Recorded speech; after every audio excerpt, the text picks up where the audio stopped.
Damai sejahtera Allah yang melampaui segala akal, kiranya memelihara hati dan pikiran saudari dan saudara di dalam nama Yesus Kristus Tuhan kita. Amin. Shalom. Horas. Saudara-saudari yang terkasih di dalam nama Tuhan Yesus Kristus, nas khotbah bagi kita pada hari Minggu 27 Agustus 2023 ini tertulis di dalam kitab Samuel yang kedua, pasalnya yang ke-7, ayatnya yang ke-25 sampai ayatnya yang ke-29. Demikian bunyi firman Tuhan. Dan sekarang ya Tuhan Allah, tepatilah untuk selama-lamanya janji yang kau ucapkan mengenai hamba-Mu ini dan mengenai keluarganya, dan lakukanlah seperti yang kau janjikan itu. Maka nama-Mu akan menjadi besar untuk selama-lamanya, sehingga orang berkata, Tuhan semesta alam ialah Allah atas Israel. Maka keluarga hamba-Mu Daud akan tetap kokoh di hadapan-Mu. Sebab Engkau Tuhan semesta alam Allah Israel telah menyatakan kepada hamba-Mu ini demikian. Aku akan membangun keturunan bagimu. Itulah sebabnya hamba-Mu ini telah memberanikan diri untuk memanjatkan doa ini kepadamu. Oleh sebab itu, ya Tuhan Allah, Engkaulah Allah dan segala firman-Mu lah kebenaran. Engkau telah menjanjikan perkara yang baik ini kepada hamba-Mu. Kiranya Engkau sekarang berkenan memberkati keluarga hamba-Mu ini, supaya tetap ada di hadapan-Mu untuk selama-lamanya. Sebab ya Tuhan Allah, Engkau sendirilah yang berfirman, dan oleh karena berkat-Mu keluarga hamba-Mu ini diberkati untuk selama-lamanya. Demikianlah pembacaan firman Tuhan. Saudara-saudari yang terkasih di dalam nama Tuhan Yesus, tentu sudah biasa kita mendengar tentang Raja Daud. Dia adalah raja yang paling disayangi oleh Tuhan. Karena setiap dia jatuh, dengan cepat dan segera dia kembali kepada Tuhan. Tuhan sangat mengasihi dia lebih dari raja-raja yang lain. Bahkan dalam nas khotbah kita tadi dikatakan Daud itu sebagai hamba Tuhan. Karena begitu sayangnya, begitu kasihnya Tuhan kepada dia. Sekarang kita mau belajar dari Daud tentang berkat kepada keluarga. Tentu Bapak Ibu, saudara-saudari pasti pengen keluarganya diberkati oleh Tuhan ya. Anak-anak kita sekolah dengan bagus, ya, suami istri akur. Juga bagi yang sudah punya cucu, cucunya sayang sama opung, mau mencium opungnya walaupun sudah keriput, tidak menjauh dari opung. Begitu juga Raja Daud. Semula dia meminta kepada Tuhan supaya dia diizinkan membangun bait Allah. Dan dia memanggil penasehat spiritualnya, yaitu Nabi Nathan, dan dikatakan, wahai hamba Allah, bagaimana menurutmu kalau saya membangun bait Allah di Yerusalem?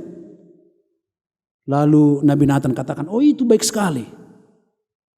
Tapi pada suatu malam Tuhan memanggil Nabi itu dan katakan, wahai hambaku Nabi Nathan, sampaikanlah kepada hambaku Daud, saya tidak suka dia membangun rumah untukku. Sejak dari Mesir saya tidak punya rumah. Saya hanya punya kemah suci. Kita tahu kemah suci itu adalah semacam pondok kecil yang sangat sederhana.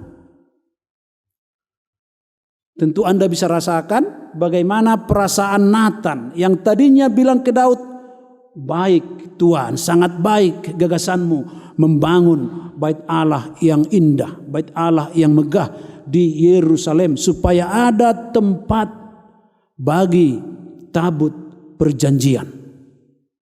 Tabut perjanjian itu sebagaimana kita tahu adalah lambang kehadiran Allah di tengah-tengah bangsa Israel.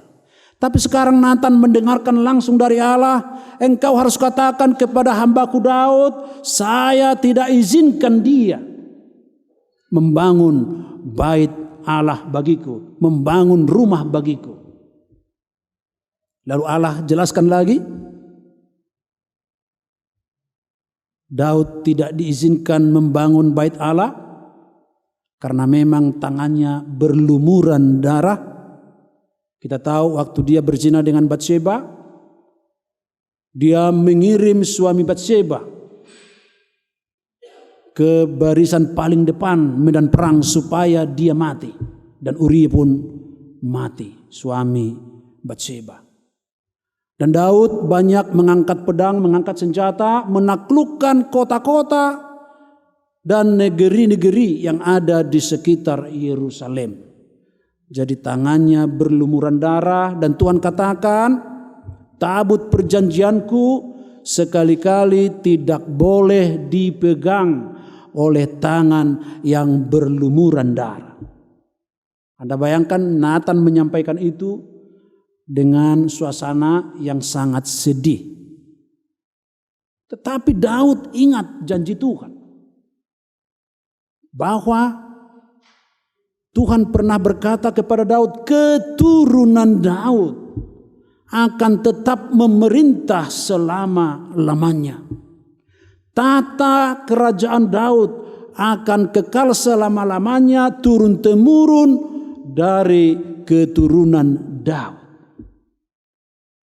Dan itulah dia berdoa untuk Tuhan. Tapi di ayat 25 tadi dikatakan, tepatilah untuk selama-lamanya janji yang kau ucapkan mengenai hambamu ini dan mengenai keluarganya. Dan lakukanlah seperti yang kau janjikan itu. Jadi bukan pada dirinya sendiri karena Daud tahu dia suatu kali akan mati. Tetapi juga anaknya, juga cucunya dan seterusnya akan terus menduduki tahta kerajaan Israel. Ujian pertama adalah ketika Daud sudah meninggal dan kemudian anaknya Salomo menjadi raja. Kemudian Salomo meninggal, kerajaan itu terbagi dua. Israel utara atau Samaria di utara dan Yehuda atau Israel di selatan. Israel selatan. Ujian pertama. Kemudian utara yang 10 marga ini dianggap tidak lagi memenuhi syarat sebagai umat pilihan Tuhan. Karena mereka kawin-mawin dengan orang-orang, bangsa-bangsa yang tidak mengenal Tuhan. Dan mereka dibuang ke Asyur dan mereka semakin bercampur baur kawin-mawin dengan penduduk bangsa-bangsa di sekitar pembuangan mereka. Yehuda juga kemudian dibuang. Tetapi ketika Yehuda dibuang ke Babel karena Asyur sebagai superpower negara adikuasa sudah digantikan oleh Babilonia, ketika raja terakhir Yehuda Zerubabel pulang ke Yehuda, ternyata Zerubabel juga gagal menegakkan tahta kerajaan Daud. Dia menjadi raja yang terakhir. Sesudahnya tidak ada lagi kerajaan Yehuda. Dan ratusan tahun kemudian, mungkin 500 tahun lebih, di Bethlehem lahir Yesus Kristus yang sudah dinubuatkan oleh para nabi di perjanjian lama. Dan dia dikatakan baik di Injil Matius di Matius 1 ataupun di Lukas 3 dikatakan bahwa dia adalah keturunan Daud. Dia adalah anak Daud. Sehingga harapan untuk menegakkan tahta Yehuda diperintah oleh raja keturunan Daud, ada harapan yang sangat besar. Tapi ternyata Yesus sebagai anak Allah, sebagai anak Daud tidak bermaksud sebagai pemimpin politik. Dia tidak mau menjadi pemimpin Yehuda atau Israel atau Yahudi untuk melawan pemerintahan Romawi. Ya, seorang penafsir katakan bukannya Yesus tidak senang dengan kemerdekaan, tapi Yesus sudah mengukur kekuatan orang Yahudi itu tidak ada apa-apanya dibanding dengan kekuatan kekaisaran Romawi. Sehingga apabila mereka memberontak, mereka semua akan ditumpas. Mungkin orang Yahudi semuanya akan punah. Yesus menolak dijadikan sebagai Mesias politik, menolak dijadikan sebagai Kristus politik. Dan karena dia disebut anak Daud, istilah itu mengingatkan bangsa Yahudi kepada tahta Daud, karena Raja Daud adalah raja yang sangat ideal bagi semua orang Yahudi, yang sangat diidolakan. Sehingga Raja Herodes terganggu oleh kehadiran Yesus. Juga imam-imam kepala terganggu oleh kehadiran Yesus, sehingga mereka berkomplot untuk membunuh Yesus. Pupus lagi harapan itu. Yesus mati di kayu salib. Tetapi 3 hari kemudian harapan itu muncul lagi, karena Yesus ternyata bangkit dari kubur. Dan dia naik ke sorga. Dan itu menjadi penggenapan dari doa Daud di dalam nas bacaan khotbah kita tadi. Yesus bertata untuk selama-lamanya, bukan saja untuk kerajaan Yehuda, bukan saja memerintah bangsa Israel, bangsa Yahudi, tetapi seluruh dunia. Itulah penggenapan, itulah jawaban Allah atas doa Daud ribuan tahun sebelumnya. Nah, saudara sekalian, kita tahu bahwa walaupun Daud tidak diizinkan membangun bait Allah, tetapi dalam nas ini tadi dikatakan di ayat 27, sebab engkau Tuhan semesta alam, Allah Israel, telah menyatakan kepada hambamu ini demikian, aku akan membangun keturunan bagimu. Aku akan membangun keturunan bagimu. Bagi Allah, membangun bait Allah memang penting, tetapi masalah manusia jauh lebih penting. Masalah keturunan Raja Daud jauh lebih penting daripada bait Allah yang megah, bait Allah yang mewah. Walaupun kemudian Salomo mendirikan bait Allah yang sangat wah, tetapi bagi Allah sebenarnya yang paling penting adalah orang-orang yang berada di bait Allah tersebut.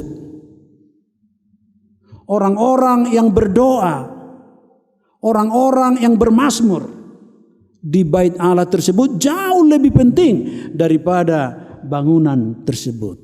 Dan itulah yang berbicara kepada kita saat ini.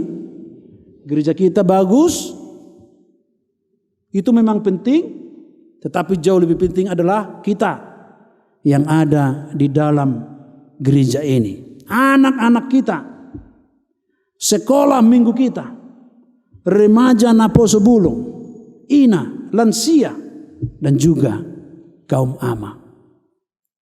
Itu jauh lebih penting daripada sekadar bangunan, daripada bentuk fisik gereja kita. Karena itu, mari mengikuti Raja Daud yang meminta berkat kepada Tuhan, dan Tuhan memberikan jauh lebih dari yang diharapkannya. Dia hanya meminta membangun bait Allah, membangun rumah bagi Allah. Dan Allah melarang. Tetapi Allah memberikan jauh lebih besar daripada sekadar kesempatan untuk membangun bait Allah tersebut. Tuhan memeliharakan, memberkati keturunannya sampai masa Yesus. Dan Yesus sudah kekal bertahta di singgasana surgawinya di sebelah kanan Allah Bapa kita. Saudara sekalian yang terkasih di dalam nama Tuhan Yesus, berkat sangat penting bagi kita. Jangan segan meminta berkat kepada Tuhan. Berkat suami istri, berkat anak-anak, berkat materi, berkat rohani, panjang umur, kesehatan, dan sebagainya. Tuhan pasti mempertimbangkan segala doa kita. Tetapi ingat, jauh lebih penting manusianya daripada sekadar materinya. Rumah penting, bait Allah penting, tetapi yang terpenting adalah bagaimana orang-orang yang datang beribadah ke situ merasakan suasana damai, suasana tenang, merasakan kehadiran Tuhan ketika kita beribadah di dalam gereja ini, dan membuat orang yang pernah datang ke sini seperti diajak untuk kembali lagi datang beribadah ke gereja kita ini. Itulah rumah Tuhan yang sesungguhnya. Dan bagi kita gereja Batak, gereja itu bukan sekedar gereja. Disebut gereja apabila suatu bangunan itu sudah diletakkan batu ojahan. Ya, saya nggak tahu apakah mungkin sudah diucapkan di Piakon, ya, sudah diletakkan di sini batu ojahan oleh nenek moyang kita. Ya, karena gereja kita ini sudah lama didirikan, mungkin sudah ratusan tahun, ya, atau mungkin kalau nggak salah tahun 1934 ketika dipindahkan dari daerah sana ke sini, ya. Kalau belum MBO, belum memiakkan batu ojahan, bagi HKBP belum bisa dikatakan sebagai sebuah gereja, tapi dikatakan sebagai rumah doa. Kita mengikuti tradisi bangsa Israel dari perjanjian lama. Dan itulah fungsi gereja ini sebagai rumah Tuhan. Kita bertemu dengan Tuhan. Kita berkomunikasi dengan Tuhan sama seperti Raja Daud memakai doa untuk berkomunikasi kepada Tuhan, untuk meminta berkat dari Tuhan.